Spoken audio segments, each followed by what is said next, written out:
Ever since their inception, the Steam Next Fests have been something I love. You get the chance to just dive into all these little worlds, exploring all the different ideas and stories that all these indie devs have cooked up. It's like getting to walk through an art gallery. You just get these brief windows into an artist's mind before getting to move on to the next experience. It's a feast for the soul. Before this fest ends, I was hoping that I could suggest a menu of memorable morsels for you to experience. I'll be arranging this in ascending order of how much I liked each demo, but I still recommend you try all of them. There's just some I liked a little more than others. So without further ado, let's dig in. First up on our charcuterie of charm are our appetizers. These are games I don't necessarily fully recommend, but I think show huge amounts of potential, or have very interesting aesthetics or just conceptual ideas. However, they might be flawed. They are still ones to watch, however, as a demo never tells the whole story. These intrigue with interesting ideas or aesthetics, but the idea might not have the polish or fun factor of other entries. First up is Industria 2. The original Industria was an ambitious and very Half-Life inspired FPS from a very small team in Berlin, creating an interesting world and story, but with the jank you might expect from a small team. Nevertheless, I was left quite interested to see where they might go with a sequel. What I saw so far gives me hope, but also still shows the limitations of their team size compared to their ambition. Featuring a very unique inventory and crafting system with some gorgeous art direction and interesting enemy design, leading somewhat into a horror feel, especially the bots that can hear you but can't see you. Sadly, there was almost nothing in the way of story, but what is here presents a fascinating world and a wholly unique vibe.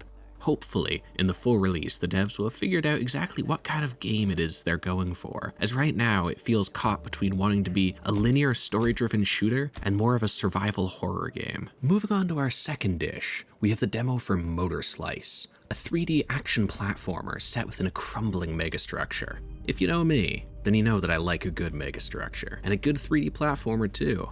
So naturally, this one piqued my interest. The most notable thing is obviously how gorgeous the game is. This crunchy art style creating a wonderful contrast against the smooth lighting. This art direction is also fantastic, really selling the scale and age with the drifts of sand and distant sandfalls adding movement and life to the concrete behemoths. Moving through this world feels great too, with wall running, pole climbing, and bar swinging all flowing into each other with a smoothness that just invites you to try and speedrun it. That, however, is only part of what the game seeks to be, as it also has a lot of melee combat and even boss fights. Sadly, however, the melee combat feels very rough. With you dying in a single hit, the speed and lack of telegraphing on enemy attacks leads to frustration, while your own attacks lack the weight to make them satisfying.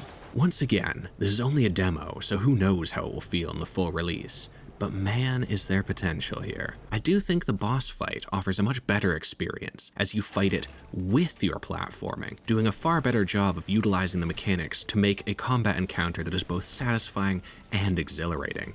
However, I would say that the titular motor slicing mechanic is a bit finicky at the moment, as trying to chain multiple together is tricky when the button is the same as melee attack, meaning that I died quite a few times due to the attack button triggering a plunge attack rather than another motor slice. The game also runs really poorly, which is a shame considering the low-res art style. You'd think that this would be an easy one, but unfortunately Unreal Engine 5 strikes again. However, the startup screen does say that optimization is something that is still a work in progress, so I have hope that it will run better when the full launch happens. It also contains a story and full voice acting, but you have to stop and sit down at these designated locations to have the story told to you, which feels like a real missed opportunity, as you could easily have the main characters talking to each other while you explore. Also, personal thing here, but the game just weirdly sexualizes the main character in seemingly a very anime-inspired way.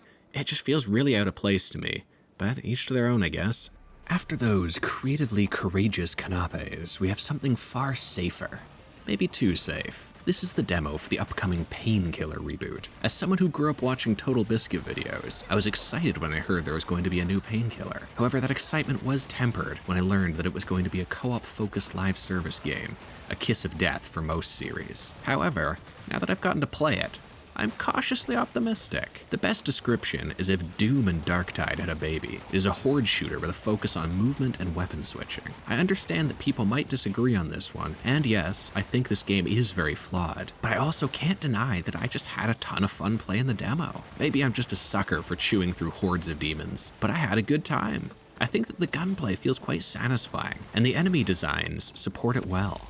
I liked how a lot of the stronger enemies require actual teamwork to take down. I also liked the gun designs a lot, keeping the spirit of the original Painkiller guns, but giving them their own twist. I also liked the movement, especially how dashing into weaker mobs shoves them away. It's just a fun idea. I will admit, however, that the rest of it falls dangerously far into the mediocre valley. The art style especially feels extremely generic and is really disappointing considering the source material, and even considering the idea that you are representing hell, and you could do just so much more with that. Also, the characters, they just feel so minimal. I don't actually understand why they have different characters you can select, other than to sell skins to you further down the line. Will I play the full game? Probably not. But did I have fun with the demo? Definitely. Moving on to our main courses, we've got demos that are great, with gameplay and aesthetics that captured my attention, but not necessarily games that wowed me to the point of wanting to buy them day one. These are solid, dependable picks. And first up, we've got Death in Abyss. Do you like devil daggers? Do you like deep sea creepy critters? Do you like Star Fox? If you answered yes to at least 2 out of those 3 questions, then you're probably going to enjoy this. With a deliciously crunchy lo-fi aesthetic, this frantic score-chasing 3D shooter certainly has a vibe. The ominous blackness of the depths, the shapes that almost look like creatures in the dark, the genuinely creepy enemy designs. It all creates such a good atmosphere. Then you start playing it, and it just feels great. The movement is tight and responsive, the weapons deal enough damage to be satisfying, but not enough to ever let you feel fully in control. And the addition of mechanics such as engine heat and enemies that require timed dodges means there's just enough things you need to pay attention to at once that it captures that fantastically frantic feeling that just kept me hooked. It's simple, but it's very fun, and I'm curious to see where a full release takes it. For the next entree of excellence, we've got Mick. You can take one look at this game and have a pretty good guess why I liked it. It tickles that same part of my brain that Naissance does, and if you're getting that, then you've got my attention. With some very beautiful and evocative art direction that gives that same sense of awe and wonder. It just captivated me. The big change-up, however, is that this one is a narrative.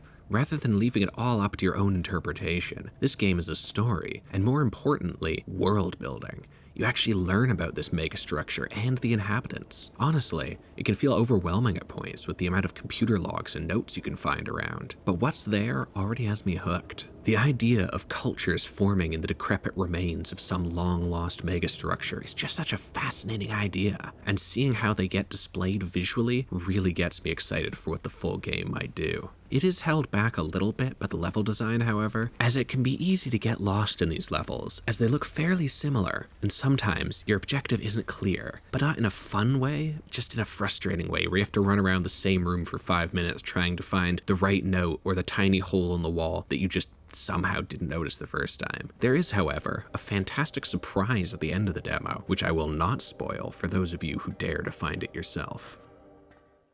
To finish off our main course, we've got Cairn. Cairn is a rock climbing game, and it takes that very seriously. There's no other mechanics than just climbing, but the devs have done a great job of making the act of climbing mechanically interesting and deep. You control each limb individually and have to try and find the best holds for each limb to support your climb. I think the devs have done a great job of creating a visual language that is both beautiful but also conveys the necessary info to the player. I like how easy it is to look at a rock face and immediately spot where the possible routes are. I also like how many routes there are. You can choose shorter, harder routes, longer, easier routes, or find your own balance in between. This control scheme the devs created lends itself to a very zen-like experience where you just get into the groove of one foot over the other and one hand over the other. I do have one issue with the game, however. The game lacks a certain level of feedback for the player. It's very hard to tell the difference between a good hold and a bad one, because even when your character grabs onto a hold, sometimes it still turns out that it's considered a bad hold, and sometimes you'll have the opposite, where it looks like she just placed her hand on the wall, but somehow you can still support yourself. Both occasions are rare enough to not ruin the experience, but I hope that you can either get the feel for it when you play more, or the devs find some way to make it a little more obvious with the full release. Finally on our menu this evening is our dessert. This is a game that was simply sublime, something where I didn't even notice the time passing while I played, something where the gameplay and aesthetics are so perfectly in tune that it created an almost out-of-body experience. This game is Skate Story. You play as a demon made of glass who must skateboard out of hell on his quest to eat the moon. The real standout here is the score provided by the incredible New Jersey experimental indie pop group Blood Cultures. Their dreamy electronic-infused rock perfectly matches the strange and beautiful world of Skate Story, creating these moments of pure euphoria as you hold your line, hitting tricks and building speed as the music blasts and everything else just melts away. It is truly an experience that I can't put into words, so I'll just have to show you.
As I said, I love the Next Fests, and I wanted to make sure I had this video in time that you could actually try some of these games, so I'm sorry this one isn't as polished as my usual videos, but that's just because I wanted to get it out quickly. However, I still have my Halloween special on the way, so stay tuned for that, and I hope to see you next time.